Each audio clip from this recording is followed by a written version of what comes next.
तर ही दडपशाही महाराष्ट्र जुमानणार नाही असं आदित्य ठाकरे यांनी म्हटलेलं आहे। आदित्य ठाकरे यांनी अमित ठाकरेंना समर्थन दिलंय। तर दादागिरी मोडून काढू असं देखील आदित्य ठाकरेंनी म्हटलं। आदित्य ठाकरे यांनी सोशल मीडियावरून सरकारवर टीका केलेली आहे।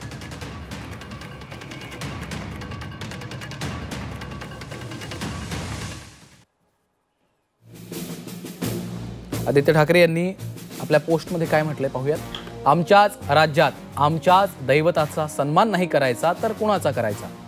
ही दडपशाही महाराष्ट्र जुमानणार नाही। 4 महिने महाराजांचा पुतळा घाणेरड्या कापडाने झाकून ठेवला। काल अमित यांना महाराजांचा अपमान सहन न झाल्याने त्या पुतळ्यावरचं कापड काढून अनावरण केलं।